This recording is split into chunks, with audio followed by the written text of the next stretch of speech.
नमस्कार दोस्तों, स्वागत है आप सभी का आपके अपने YouTube चैनल पर स्मार्ट पढ़ाई विद अमित पर, जहां हम सीखते हैं क्लास 12th के सब्जेक्ट आसान तरीके से और मजेदार तरीके से।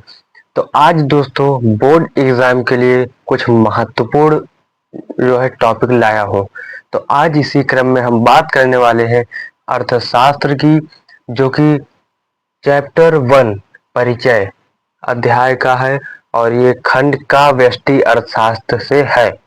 ठीक है, यानी खंड का में जो व्यष्टि अर्थशास्त्र है उसका चैप्टर जो है फर्स्ट परिचय, उसके हम 15 बहुविकल्पी प्रश्न आज हम पढ़ने वाले हैं, जो कि बहुत ज्यादा इम्पोर्टेंट होने वाले हैं।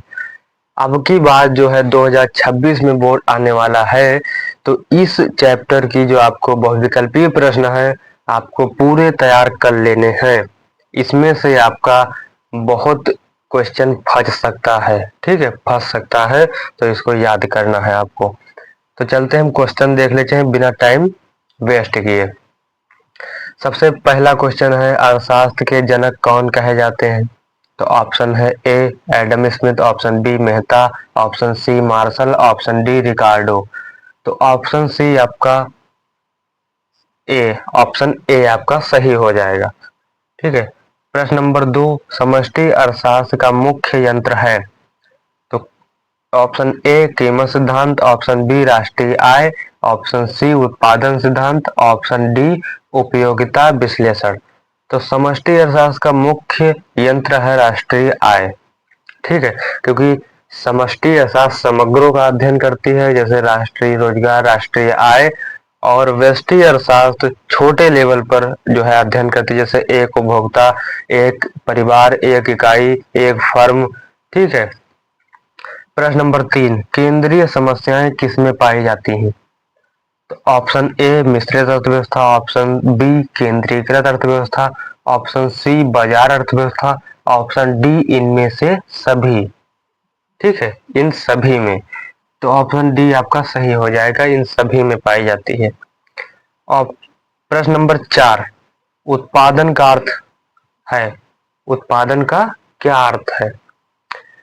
तो उत्पादन का अर्थ है ऑप्शन ए उपयोगिता की हानि, ऑप्शन बी उपयोगिता का सर्जन, ऑप्शन सी उपयोगिता का विनाश, ऑप्शन डी इनमें से कोई नहीं। तो इसमें आपका ऑप्शन बी सही हो जाएगा, उपयोगिता का सृजन। प्रश्न नंबर 5, वेल्थ ऑफ नेशन। देखिए, ये सभी क्वेश्चन बहुत इंपॉर्टेंट है, इनको आप कॉपी पे नोट कर लीजिए, याद कर लीजिए।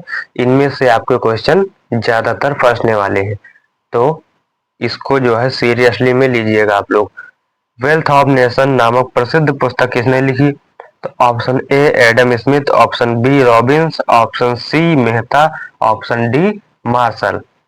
तो इसमें आपका सही ऑप्शन हो जाएगा ऑप्शन ए एडम स्मिथ। प्रश्न नंबर 6, आदर्श सॉरी आदर्शात्मक अर्थशास्त्र संबंधित है?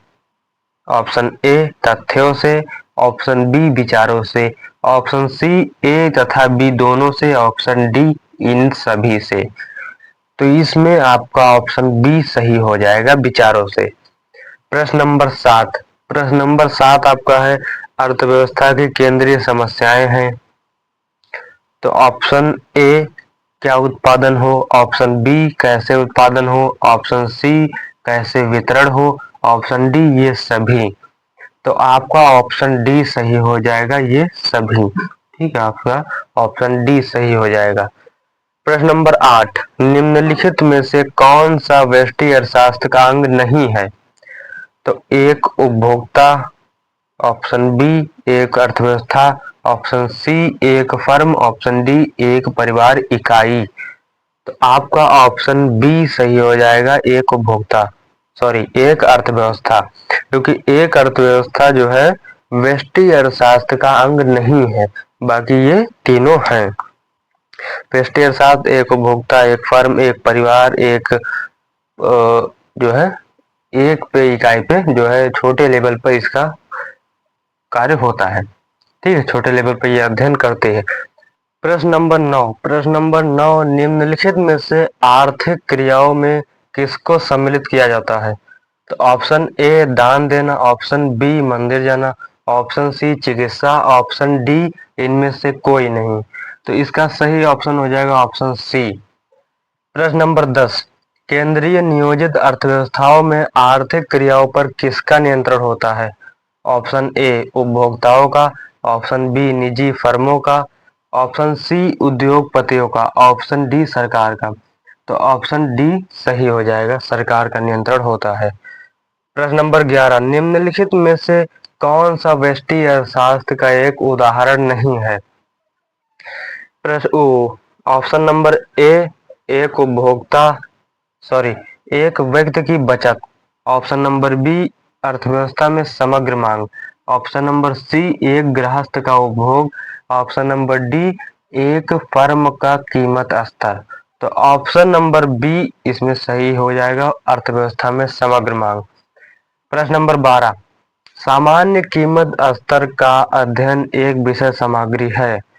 ऑप्शन ए सूक्ष्म अर्थशास्त्र की, ऑप्शन बी व्यापक अर्थशास्त्र की, ऑप्शन सी ए और बी दोनों की, ऑप्शन डी इनमें से कोई नहीं। इसमें आपका हो जाएगा ऑप्शन ए सूक्ष्म अर्थशास्त्र की। ठीक है, सूक्ष्म अर्थशास्त्र की विषय सामग्री है। प्रश्न नंबर 13, उपभोक्ता व्यवहार का अध्ययन किया जाता है। तो समष्टि सॉरी ऑप्शन नंबर ए समष्टि, ऑप्शन नंबर बी व्यष्टि अर्थशास्त्र में, ऑप्शन नंबर सी आय विश्लेषण में, ऑप्शन नंबर डी इनमें से कोई नहीं। इसमें आपका हो जाएगा व्यष्टि अर्थशास्त्र में उपभोक्ता व्यवहार का अध्ययन किया जाता है। प्रश्न नंबर 14, क्या होना चाहिए एक विषय सामग्री है? ऑप्शन नंबर ए सकारात्मक अर्थशास्त्र की, ऑप्शन नंबर बी नियामक अर्थशास्त्र की, ऑप्शन नंबर सी ए और बी दोनों की, ऑप्शन नंबर डी इनमें से कोई नहीं। तो इसमें ऑप्शन नंबर बी सही हो जाएगा, नियामक अर्थशास्त्र की। प्रश्न नंबर 15 बाजार अर्थव्यवस्था में आर्थिक क्रियाकलापों का निर्धारण करते हैं। ऑप्शन नंबर ए सम मांग की शक्ति, ऑप्शन नंबर बी पूर्ति की शक्ति, ऑप्शन नंबर सी मांग और पूर्ति दोनों की शक्तियां, ऑप्शन नंबर डी सरकारी योजना। ऑप्शन नंबर सी सही हो जाएगा, मांग और पूर्ति दोनों की शक्तियां।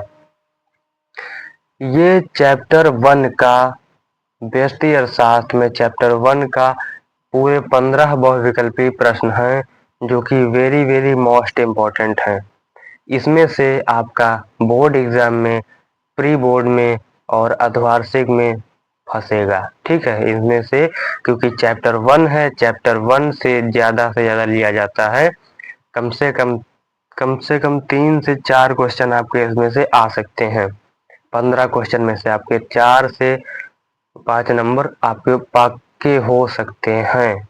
ठीक है, मैं ये नहीं कहूँगा 3 भी आ सकते हैं, 2 भी आ सकते हैं, लेकिन आपको याद करना है सब। आपको पूरे 15 के 15 क्वेश्चन पक्के कर लेने हैं। उसके बाद मैं चैप्टर 2 के लाऊंगा, हर चैप्टर के इम्पोर्टेंट क्वेश्चन मैं बता दूंगा। ठीक है, चैनल पे नए हो चैनल को सब्सक्राइब कर लीजिए, वीडियो को लाइक कर दीजिए और मिलते हैं अगली वीडियो में। जय हिंद, जय भारत।